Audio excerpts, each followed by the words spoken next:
Hey, it's Brandon Wright, Right Stuff Media. So, I'm going to talk to you today about leaving off where we talked yesterday.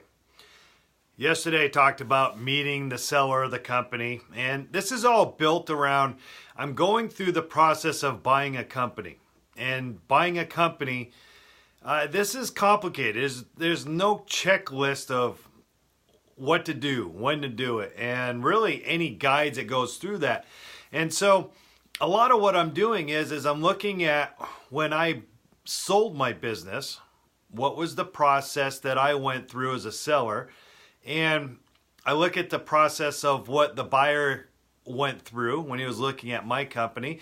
I look back at what I liked, what I didn't like, what I missed, what I would have liked, and I really take into evaluation everything from that experience into this, but it still doesn't cover everything. I'm still kind of running through this, kind of knowing what to do, but then also thinking, what am I missing?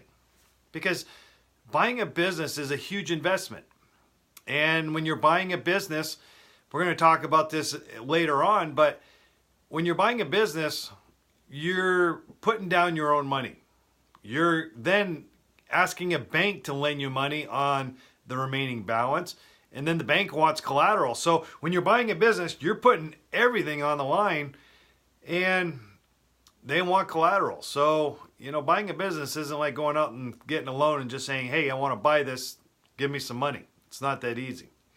So here's what we talked about yesterday. I met with the buyer, and we talked about his business, we talked about the history, we talked about why he wants to leave. Went through all these different questions that I came prepared for and came up with a few more as I'm interviewing him. And really finding out, he says he wants to stay with the business, but through my questioning, I have to find out, does he really want to stay with the business? Will we work well together? Why is he selling the business? And what kind of problems are there in the business that he's not sharing? And I was fortunate that he was very open more than what I really expected. And so it made me comfortable with the person I'm doing business with. So after this meeting, I said to myself, I'm interested. This looks like a great opportunity. He's showing a profitable bottom line. So let's look at this business.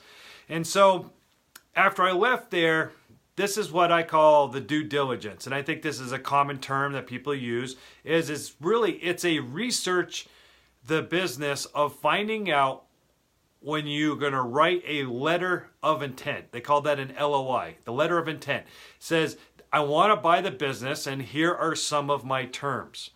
Now, not all the terms are going to be listed out in this LOI, but the letter of intent says, I want to buy your business. Here's what I would like to see, and then can we come into agreement? So the new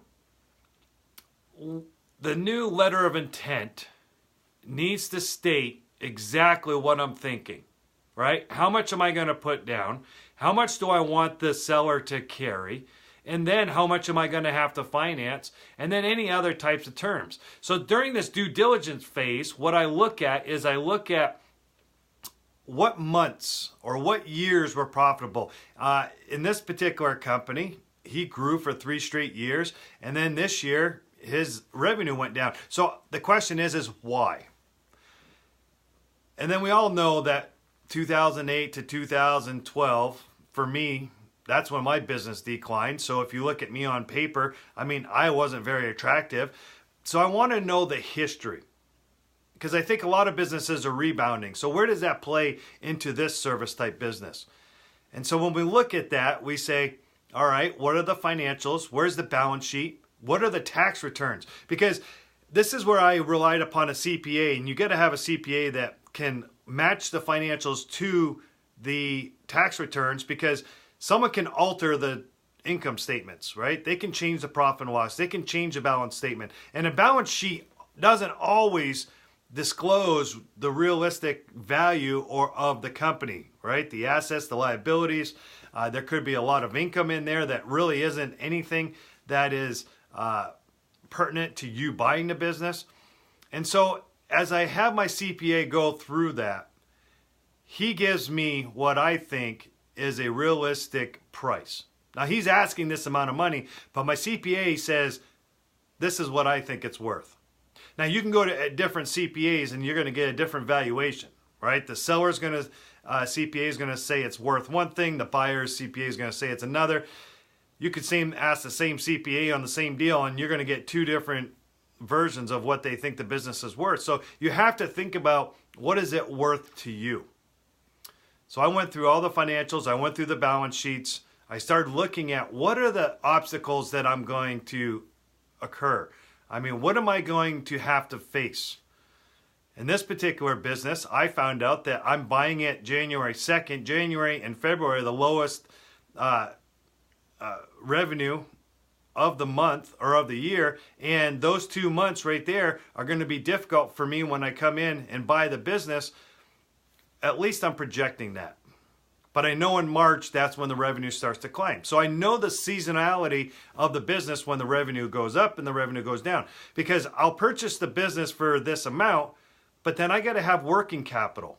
Because you don't want to buy a business and all of a sudden be out of money. Because then if you can't make payroll, that doesn't install confidence in the new team that you just inherited. So go through your financials, go through the balance sheet. Do your due diligence in finding out, is this business going to produce enough profit to then pay you back? And at the same time, start looking at what you want to do with a company that the company's not doing. For example, the company I'm buying is they don't do any sales and marketing. Well, I want to grow the company, so I know I'm going to have to invest into the marketing efforts, which is going to cost money, which is then going to add into the overhead of the company. Not to mention, if I keep the seller on, now I have my income and I have the seller's income. There's an additional income that's going into that profit and loss that's going to take away directly from the bottom line. So I did my due diligence. I came up with what I thought I could buy the company for. I looked at how much am I going to have to put down, what kind of deal. I also have to think about the seller. What does he want? What does he want so that when I give him an offer, it's going to be attractive, we can come to an agreement? Because it has to be a win-win for the buyer and it has to be a win-win for the seller. And most of all, this business needs to be profitable. Or why would we go through what we're going through to buy the business? So I go through the due diligence stage and then I write up a letter of intent. The letter of intent is then given to the broker. The broker then presents it to the seller, and it has terms. How much is it that we're going to sell the business, or how much am I going to buy the business for? How much am I going to ask the seller to carry for payment? How much am I going to have at the time of closing? When are we going to close? That's a big date, because if my bank or my financing can't come in by a certain date, I'm going to have to push that out.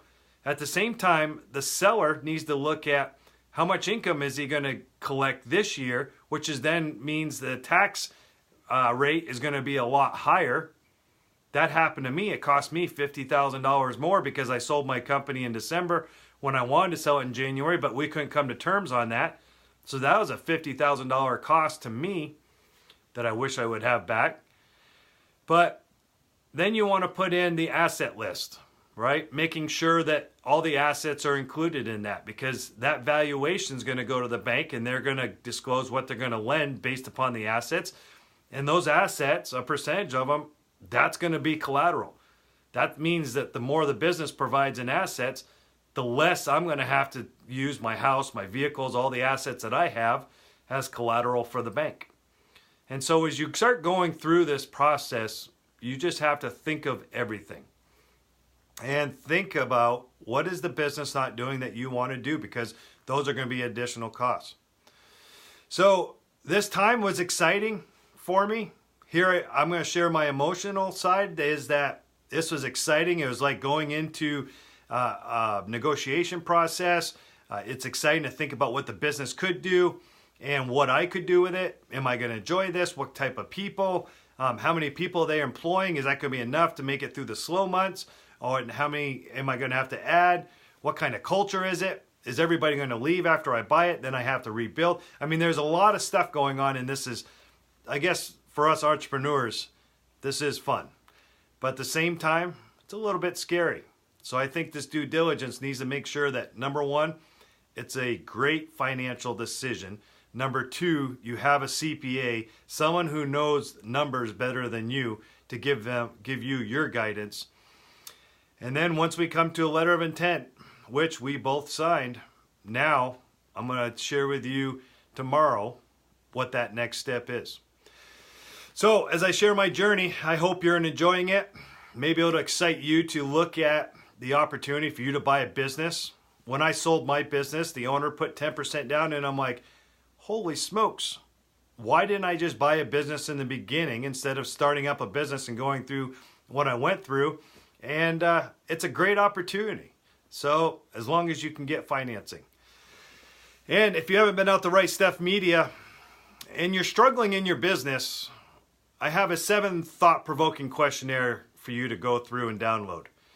It's rightstuffmedia.com, starts with a W, and it's something that I developed to get people to think about their strengths, their thoughts, their minds, and how they could find something in the marketplace that really fits them.